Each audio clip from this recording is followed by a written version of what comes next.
Good morning, Knicks Nation. Today is Wednesday. It's the 6th day of December 2023. I hope most important that you and your family are safe and healthy and that the needs of you and your family in terms of food, shelter, clothing, as well as health are being met today. Blessings upon those that work in the healthcare field, along with the first responders who are out here every day doing the real life work of saving lives. And those also who pick up garbage for us to keep our cities and streets clean and disease free. And those also that make deliveries for our convenience. Double blessings upon the men and women that are out here trying to help rescue, recover, and deliver the teenagers and children that are the victims of child molestation and pedophilia. People who are also the victims of prostitution and child prostitution, pornography, child pornography, human trafficking, and sex slavery.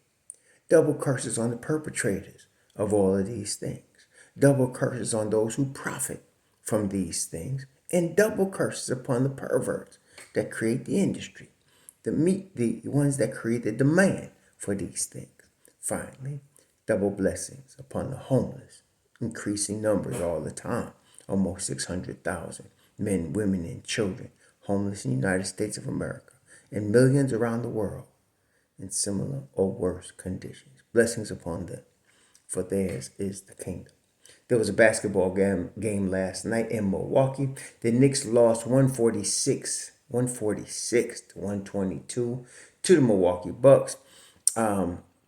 First of all, again, let me just express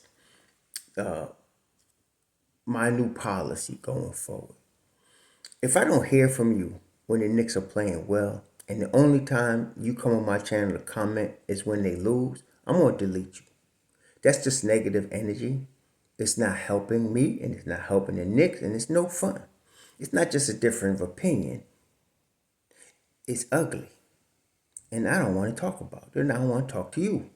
Okay? So save that. If you got any trades or any NBA 2K ideas that you want to run by, a trade idea, or these seem to come up very after a loss a whole lot. A trade idea or a draft or what you want, tanking or any stupid, don't do it to me because you're going to get rudely answered. Okay? Usually, after a Knicks loss, you got basically three types of characters that come out in this area. You got characters that want to prove that Tibbs is a bad coach. And so they're going to bring up whatever negativity they can about him after a loss so that they can prove he's a bad coach. I don't know if this makes them feel good or makes them feel smart. It's stupid to me, given his record, but that's one area. Then you got those that want to make trades. All of a sudden they want to make changes in trades to improve the team, or at least in their fantasy mind, their drunken state, they think they can improve the team. I don't want to hear from you because no, neither of that. Okay. Then the third is just the straight vomit. We hate the Knicks, though we call ourselves fans, and they're going to suck and they're going to be in the lottery and all. Save it. Okay. The Knicks lost the game last night to a team that was ready. They're talented. The key to me, two things were really key. Three areas. Thibodeau mentioned one of them, and I agree. The first one is the defense.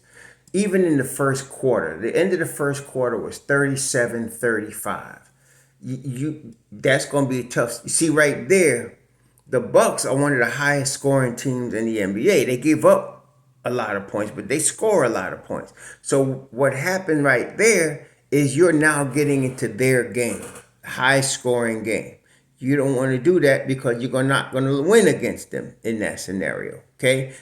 They're a high scoring team. That's how they win. So 37-35 in the first quarter. The half ended up 75-72. That was ugly. And I was not feeling good about that then.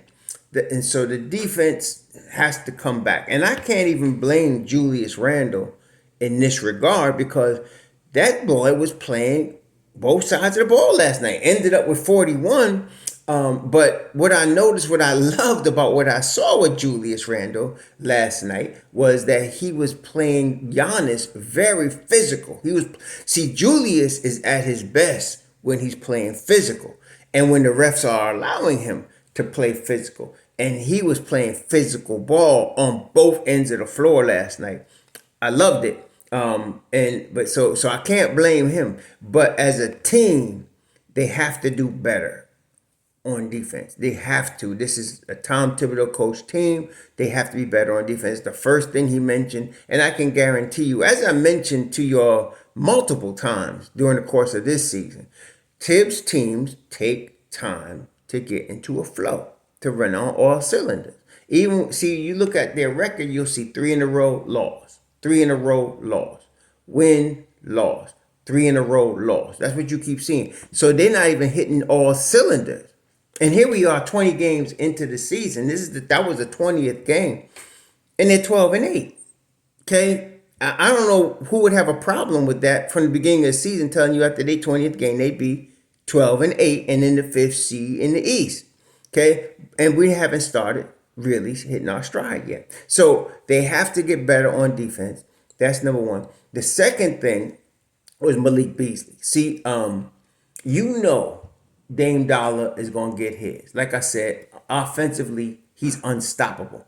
You know Giannis is going to get his. And what Giannis was doing last night, he hit pretty, he was 4 of 9 from the free throw line. I was surprised at that. But he did what Giannis do, 35 points, 10 assists, 3 steals, 8 boards. That's Giannis. Okay, so he's going to do that. The Knicks were building a wall, at least trying to. And it was all right at the beginning, but then all of a sudden, third quarter, second half, it started breaking down. And so that was something, but it was Malik Beasley. And Malik Beasley, again, was playing both ends of the floor at a very high level. Malik Beasley wasn't missing no threes last night. He was 6 of 10 last night from 3. That's where he got his 18 points. They were all big. That was the difference to me. And you look at the 3-point shooting for the game, the Knicks were 7 of 23. The Bucks were 23 of 38. They hit 23 threes. They hit them at 61% clip. That's 17 threes more. No, 16 threes more than the Knicks hit. Okay, there's your ball game. Then, of course, on the boards, the Knicks were not. They had 36 boards. Bucks had 37, but 36 boards is not a New York Knicks. You got to be in that 45 or 47 range. And so they had 12 offensive boards, and so did the Bucks. But usually the Knicks were better on offensive boards than their opponent. So, and Mitchell Robinson, 2 points, 3 assists, 4 rebounds. He was occupied trying to play defense, against this Milwaukee Buck team, this high-scoring Milwaukee Buck team. So it was very difficult for them to get a win last night, and they lost the game, but they're 12-8. Next game is Friday. I think it's in Las Vegas against Boston. I think they're playing Boston in Las Vegas on Friday, so it's not a home game for either team.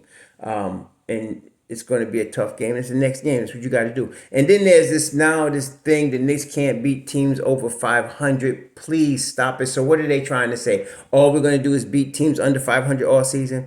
Again, if this was February, I might say, because we're getting into playoff smell now, right? But come on, 20 games into the season, let's stop the BS, man. The Knicks can't do this and Knicks can't do that.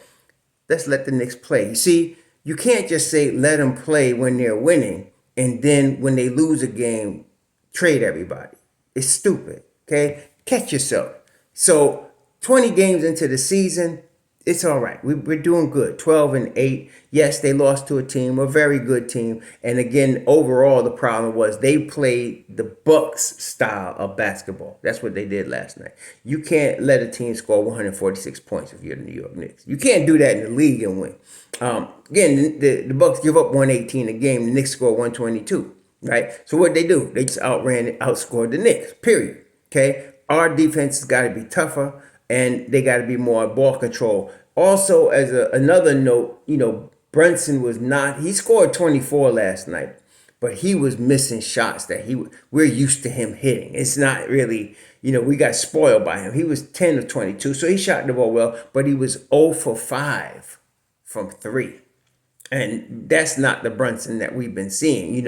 So you're going to get an off game from him. I mean, the dude is nobody's perfect. So you're going to get an off game. And that was his. He was 0 for 5 from 3.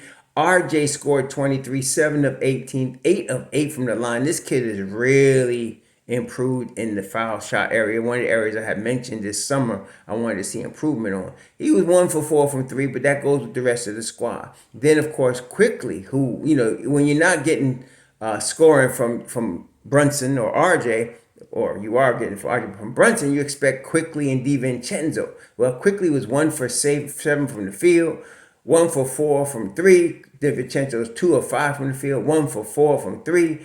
Grimes got 1 shot the whole game, and he complained about it after the game. We'll talk about that in another video, but he got 1 shot the whole game. We'll talk about that. And then, so that was it. Hart was 5 of 8. 4 boards. Even he scored nicely, but he was lacking on the boards. That's what they got him in there for. But then again, it was a tough matchup against a tough team. So, like I said, you can't play their game and win. You're not going to do that. You got to make them play your game. So we played Milwaukee Bucks game, Milwaukee Bucks style, and lost. And again, it was a difference of 16 or 48 points versus 3-point shots. Okay, that was really the game right there. And then, of course, like I said, Brunson didn't have his normal game. Grimes didn't get a shot. DiVincenzo and Quickly all struggled. So, hey, a loss. We move forward against Boston now. I told you it was 50-50. They had a 50% chance of winning, which means they had a 50% chance of losing. They end up on the losing side. Boston next. Let's see them get ready for that. I'm expecting to see an improvement on the defensive end. We're not even talking about wins and losses yet. And when you have a game like this, the next game, what you want to see is an improvement in your weakest area from the previous game, which is defense. So I'm expecting an improvement from the Knicks defensively against Boston. They have to be ready. I have to give Randall his flowers, though. In a game like this, nobody should get any flowers, but Randall was 14 of 19, 2 of 2 from 3, 11 of 12 from the free throw line, 41 points. He was playing ball last night. If he had a sidekick, like a Brunson was doing his thing from 3, it might have been a different game, but man, he was really balling. I hate to have wasted a beautiful effort like that. He just wasn't as strong on the boards as he normally is. He got 6 rebounds, but then again, like I said, as a team, the Knicks were not strong on the boards. So, that was a beautiful, beautiful display that Drew went. And I hope he continues to do that. I mean, he played physical against Giannis last night. It was really nice to see. So anyway, on to Las Vegas to play Boston. Hopefully they can get back to that defense that they were playing just a couple of games ago. Drew can keep this up, and Brunson will get back to his prowess that we know him, the All-NBA level player that we know him to be. Again, y'all enjoy your Wednesday. Shalom.